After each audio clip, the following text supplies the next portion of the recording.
2026年1月1號焦點新聞，新年快樂！今日咧要同大家傾一個好重要嘅話題，就係關於台灣地震預測嘅最新消息。呢排坊間流傳嘅一個講法話，農曆新年前後，台灣可能會發生規模6級以上嘅強震，搞到好多人都好擔心。到底呢個講法係咪真係咁恐怖？氣象署又點睇呢件事？等我哋深入了解一下啦。首先要講嘅係，呢個預測係邊個講出嚟嘅呢？原來係前地震測報中心主任郭蓋文提出嘅。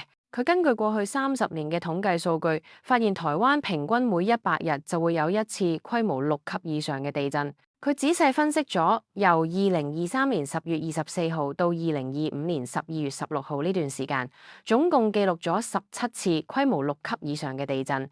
而喺呢17次地震當中，大部分嘅間隔時間都係接近100日左右，只係有少數案例出現比較長嘅空窗期，最長嘅都大概係158到162日之間。咁點解佢會估計農曆新年前後會有地震呢？係咁嘅，上一次規模6級以上嘅地震係喺今年8月27號發生嘅，震央喺宜蘭外海，係一次中層地震，震源深度有112公里。由嗰陣時數到12月17號，台灣已經連續112日冇出現過規模6級以上嘅地震啦。呢個時間已經超過咗平均間隔時間啦。如果跟住歷史最長嘅間隔去推算，下一次規模6級以上嘅地震可能會喺明年春節前後發生，所以先至會有農曆新年恐有強震呢個講法流傳出嚟。不過氣象署又係點睇呢個講法呢？氣象署地震中心副主任吳建富就明確表示，地震係無法預測嘅。佢強調話，雖然從統計資料上嚟睇，地震好似有明確嘅週期咁，但呢個並唔代表我哋可以真正預測地震幾時會發生。佢進一步解釋，真正嘅地震預測需要同時掌握3個要素：規模、位置同埋時間。而郭蓋文嘅講法雖然提到咗規模同時間，但就欠缺咗位置資訊，所以只能夠作為善意提醒嘅風險參考，並唔係真正嘅地震預測。吳建富仲舉咗個例子，話以台灣過去10年嘅數據嚟睇，每年6到7級嘅地震平均大概有3.6到3.7次。如果換算翻嚟，即係大約每100日就會有一次。但係佢強調咧，呢個只係統計平均值，並唔係絕對嘅。用目前嘅技術係仍然無法真正預測地震嘅發生。雖然地震中心有24小時不斷監測，但係都只係能夠喺地震發生之後即時發出警報，而唔係喺地震發生之前預先話你知。咁大家可能會問，如果連地震都預測唔到，咁我哋仲可以點樣應對呢？其實氣象署一路都有努力緊，希望建立一個更完善嘅地震預警系統。有人就問到台灣係咪可以好似日本咁樣建立地震測報同預警系統呢？吳建富就表示，由於地震係無法預測嘅，加上每個國家嘅情況都唔同，所以需要建立在地化嘅衰減公式。呢個公式咧，需要根據地形、震央位置同埋環境等等好多唔同嘅變因去計算震波嘅影響範圍同埋可能嘅後續影響。其實呢個就好似我哋而家嘅國家警報系統咁樣啊，必須要透過經驗累積不斷完善數據同系統，先至可以更加精準咁應對未來嘅挑戰。另外，最近日本青森都發生咗地震，有唔少人都擔心會唔會影響到台灣呢？吳建富就話，因為造成台灣地震嘅主要板塊同日本係唔同嘅，所以唔會有直接影響。台灣嘅地震主要係由菲律賓海板塊同歐亞大陸板塊碰撞所造成，而日本嘅地震則涉及太平洋板塊同其他板塊嘅互動，兩者嘅地質構造係唔一樣嘅。講到呢度，我哋不妨回顧一下台灣嘅地震歷史。台灣位於環太平洋地震帶，係全世界地震活動最頻繁嘅地區之一。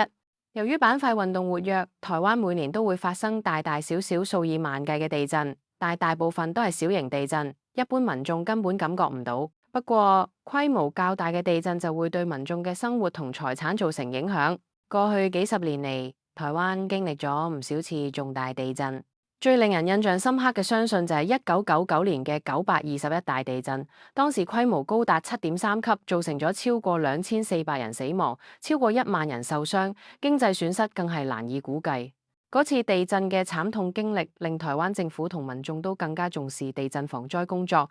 之後，台灣陸續推出咗好多防震措施，包括提升建築物嘅耐震標準、加強地震預警系統、推廣防災教育等等。近年嚟，台灣嘅地震監測技術都有好大進步。氣象署建立咗綿密嘅地震觀測網，透過分佈喺全台各地嘅地震儀，即時監測地震活動。一旦偵測到地震，系統就會即刻計算地震嘅規模、位置同深度，然後透過國家警報系統發送地震速報俾受影響嘅民眾。雖然呢個系統唔係預測地震，而係喺地震發生之後盡快發出警報，但都已經為民眾爭取到寶貴嘅幾秒到幾十秒嘅應變時間，對於減輕災害都有一定幫助。好，翻返嚟講今次嘅話題，點解郭台銘會提出農曆年前後可能有強震呢個講法呢？其實佢係基於統計學上嘅觀察，根據佢分析嘅數據，台灣喺過去2年幾嘅時間裏面發生咗17次規模6級以上嘅地震，呢啲地震嘅間隔時間大部分都係接近100日，而家距離上一次強震已經超過咗平均間隔時間。所以從概率嚟講，下一次強震發生嘅機會理論上係增加咗，但正如氣象署所講，呢個只係統計上嘅推估，並唔係真正嘅預測。地震呢係一個非常複雜嘅自然現象，受到好多因素影響，包括地殼嘅應力累積、斷層嘅活動狀況、地下流體嘅變化等等。雖然科學家可以透過統計分析了解地震嘅大致規律，但要準確預測某次地震嘅發生時間、地點同規模，喺現有嘅科學技術下仍然係做唔到嘅。全世界嘅地震學家都一直努力緊，希望有朝一日可以真正預測地震。目前有啲研究方向包括監測地殼變形、分析地下水位變化、觀察動物異常行為等等，但係到目前為止都仲未有任何一種方法能夠可靠咁預測地震。所以國際地震學界普遍都認同咧，地震係無法預測嘅。我哋能夠做嘅咧就係做好準備，加強防災意識同應變能力。咁作為一般市民，我哋又應該點樣面對地震威脅呢？首先，唔需要過分恐慌。雖然台灣係地震頻繁嘅地區，但現代建築物大多都有一定嘅耐震能力，只要做好防災準備，就可以大大降低地震帶嚟嘅傷害。大家應該喺屋企同辦公室準備好緊急避難包，裡面包括飲用水、乾糧、手電筒、電池、急救用品、重要文件等等。平時都要熟悉逃生路線同避難場所嘅位置。當地震發生嘅時候，記住要保持冷靜。如果喺室內，就要即刻採取趴下、掩護、穩住嘅動作，即係趴低身體，匿喺堅固嘅台下面或者牆角，保護頭部同頸部，唔好急住跑出室外，因為喺強烈搖晃嘅時候，跑動會好容易跌倒受傷。等到搖晃停止之後，先至小心咁檢查周圍環境，如果有需要，就盡快疏散到安全嘅地方。總結返嚟講，農曆年前後可能發生規模6級以上強震呢個講法，其實只係基於統計數據嘅推估，並唔係科學上嘅地震預測。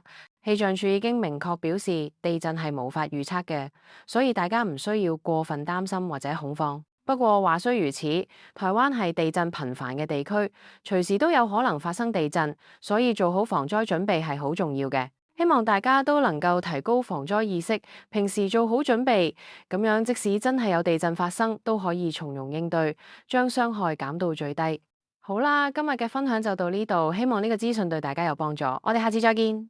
總括嚟講咧，呢個調查揭示咗一個好殘酷嘅現實，就係傳統媒體嘅黃金時代已經過去，而家係一個資訊爆炸、人人都係媒體嘅年代。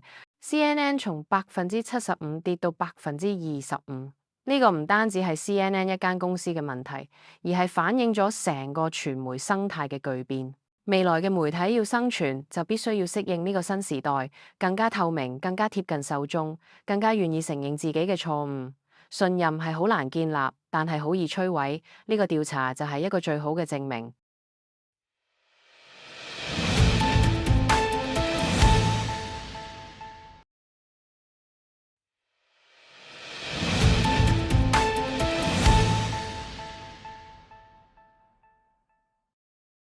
2026年1月1號焦點新聞，新年快樂！今日我想同大家分析一下英國樓市嘅最新預測，特別係2026年嘅情況。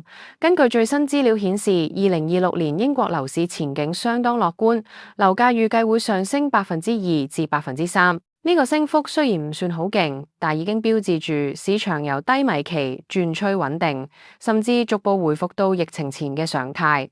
點解會咁樣呢？主要係因為英倫銀行減息，加上工資持續增長，呢啲因素都舒緩咗買家嘅負擔，帶動交易量回暖。財政預算案公布之後，冇帶嚟重大負面影響，特別係高端市場有望出現明顯反彈。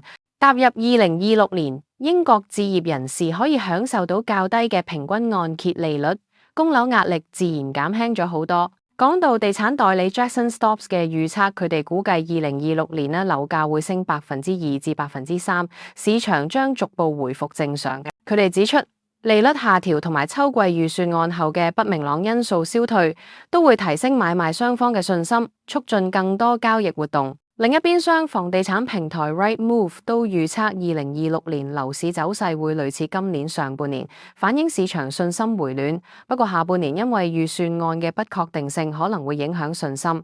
但係整體嚟講，買家嘅負擔能力會進一步改善，放盤量維持10年高位。隨住市場活動回暖，樓價會面臨溫和上行壓力。2026年新放盤物業嘅平均叫價可能升約2%。Hamptons 嘅預測都同呢啲睇法一致，佢哋話在呢個背景下，樓價升幅會溫和但向好。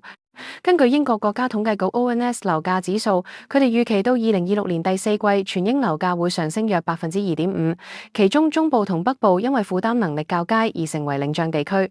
呢個係好重要嘅一點，係因為以往倫敦一直係樓市明星，但係依家中北部開始追上嚟，成為增長引擎。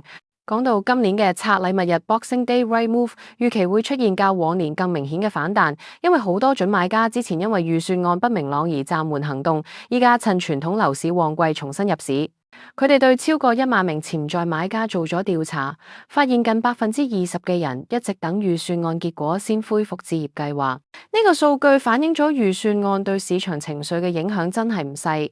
預期當中好多人會被預算案後陸續推出嘅新盤吸引。目前部分市場板塊已經出現初步嘅後預算案反彈嘅跡象，但傳統節日淡季仍然抑制整體回升。特別係倫敦高端市場受預算案傳聞影響最深，但財政預算案公布後一周，新放盤數量較前周增加24%，反映部分原本觀望嘅業主喺政策明朗化後重新入市。呢個跡象顯示市場信心開始恢復，買家同賣家都開始行動。專家意見方面 ，Rightmove 按揭專家 Matt Smith 話，整體嚟講，踏入2026年，置業者可以享受到較低嘅平均按揭利率，整體負擔能力因此改善。如果部分地區樓價仍然較舊年略低，而買家同時喺年底獲得加薪，供樓壓力會進一步舒緩。Jackson Stop 主席 Nick Leeming 就話，喺預算案公布之前，業界普遍對政策走向感到不安，但最終結果比預期好，為市場帶嚟意料之外嘅反彈，令買家重拾信心，繼續置業計劃。地產代理 Heaton Partners 合夥人 Charlie Warner 都話，佢哋相信高端市場將於2026年趨於穩定。過去4週客戶嘅查詢同關注度都有所回升。地區預測嚟講，中部同北部因負擔能力較佳而領漲。自2010年樓價見底以嚟，倫敦一直係表現最亮眼嘅地區，但出年可能出現轉捩點。預期東密德蘭 East Midlands 嘅累積升幅會超越倫敦，而西北部及西密德蘭 West Midlands 亦有望於2027年追上。諾福克郡 Norfolk 嘅主要城市諾里奇 Norwich 被點名為具潛力嘅新興市場。Jackson Stops 分行董事 David Lambert 話，北諾福克嘅部分地區因為第二物業比例較高，今年市場走勢較為溫和。但呢個主要反映買家結構轉變，而非需求下降。佢哋續指出，同疫情高峰期相比，當時大量第二物業買家主導市場，依家越嚟越多買家選擇將諾福克作為長期居住地，令市場結構更為平衡同可持續。影響因素方面，英倫銀行逐步下調利率，令到按揭借貸成本下降，加上工資持續上升，買家負擔能力改善。財政預算案公布之前，市場一度屏息以待，大家關注財相李運晴 Rachel Reeves 提出嘅新稅務及房屋政策會否為樓市帶嚟衝擊。不過最終預算案喺房屋政策方面未見重大負面措施，加上英倫銀行於12月議息會議上再次減息，令市場對2026年樓價前景轉趨樂觀。個市場回暖可能較預期提早出現。咁另外咧就豪宅稅Mansion Tax 影響話較最初預期為少噶。根據建議，估值超過200萬英鎊嘅住宅，每年需繳納2500英鎊稅款；而估值逾500萬英鎊嘅，則需繳納7500英鎊。呢個稅對高端市場買家需求影響有限，但市場仍然關注物業估值方式同相關行政安排嘅實際操作。呢個稅計劃於2028年實施。中長線展望嚟講，Hamptons 預測地區之間增長差距會延續，到2028年全英平均樓價將較2010年上升84%，達289500英鎊。其中東密德蘭增幅最高，達94%，西密德蘭同西北部分別為90%同88%，倫敦則下滑至第4位，繼續成為唯一樓價低於2022年高位嘅地區。依家我哋回顧一下舊資料啦。過去一年英國樓市表現相對平穩，放盤量維持10年高位，呢個顯示供應充足，但需求受不確定因素影響。喺倫敦，高端市場受預算案傳聞影響最深，好多買家同賣家都選擇觀望。自2010年樓價見底以嚟，倫敦一直係表現最亮眼嘅地區，累積升幅領先全國。但係依家情況開始轉變，中北部地區因為負擔能力較好，開始追上嚟。同疫情高峰期相比，當時大量第二物業買家主導市場，好多人買樓作為度假或者投資用途。但係依家越嚟越多買家選擇將諾福克等地區作為長期居住地，令到市場結構更平衡同可持續。根據英國國家統計局 ONS 樓價指數呢啲舊數據用嚟支持2026年預測，顯示樓市有穩定基礎。總結嚟講，2026年英國樓市預測相當正面，樓價升2%至3%，中北部成為增長引擎。雖然有地區差異，但整體負擔能力改善，市場信心回暖。